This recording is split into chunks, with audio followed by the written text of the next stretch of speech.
আপনি বললেন আল্লাহর মনোনীত ইমামের নেতৃত্বে ঐক্যবদ্ধ হয়ে সংগ্রাম করতে হবে।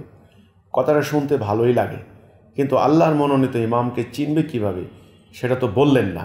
আমি আবার বলছি, আল্লাহর মনোনীত ইমামকে চিনবে মোমেনরা, যারা ঈমান আনবে, যারা যুক্তিবোধ, যারা অন্ধ আবেগে তারা আপ্লুত হবে না, অন্ধবিশ্বাসী হবে না, যারা শুধুমাত্র আল্লাহর আনুগত্য করার জন্য প্রস্তুত থাকবে। কোনো ধরনের অহংকার যাদের ভিতরে থাকবে না, জ্ঞানের অহংকার মানে আলেমের অহংকার অথবা অন্য কোনো অহংকার তার থাকবে না। তিনি সত্য গ্রহণ করার ক্ষেত্রে মানসিকভাবে প্রস্তুত থাকবেন। তাই সত্য কথা যেই বলুক, যেই বলুক, কোন বংশের কোন গোত্রের, মাদ্রাসার পড়ুয়া নাকি জেনারেল এডুকেটেড দেখবে না, এমন মোমেনরাই এই আল্লাহর মনোনীত ইমামকে চিনবে। তা আল্লাহর মনোনীত ইমাম কে হবেন?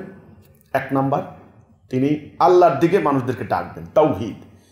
তাওহীদের দিকে ডাক সকল নবী রাসূলরা দিয়েছেন। নবী রাসূল তো আর আসবে না, কিন্তু শেষ নবীর উম্মতের মধ্য থেকেই আল্লাহর মনোনীত ইমাম পাঠাবেন আল্লাহ। তাওহীদের দিকে তিনি ডাক দিবেন। দ্বিতীয় কথা হচ্ছে, তিনি তার কথার মধ্যে, তার বক্তব্যের মধ্যে কোনো বৈপরীত্য পাবেন না, কোনো গোজামিল পাবেন না। তিনি এমনভাবে কথা বলবেন যে কথা অখণ্ডনীয়, অলঙ্ঘনীয়, মহাসত্য। তিনি ওই কথার দরুন কারো কাছে সরি বলবেন না, কারণ আল্লাহর পক্ষ থেকে। নাহলে আল্লাহর মনোনীত ইমাম কীভাবে?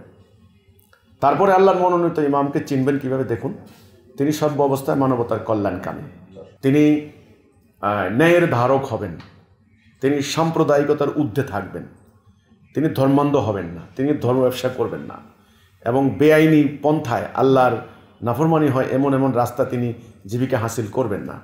এগুলি সমস্ত কিছু মিলিয়ে আল্লাহর মনোনীত। সর্বশেষ আল্লাহর মনোনীত ইমাম রাসূল যা করেছেন ঠিক তিনি তাই করবেন। রাসূলের পদাঙ্ক অনুসরণ করে তিনি পথ চলবেন। আল্লাহর মনোনীত ইমামকে চেনার জন্য অবিসম্ভাবী রূপে মোমেন হতে হবে। মোমেন হলেই আপনি চিনবেন।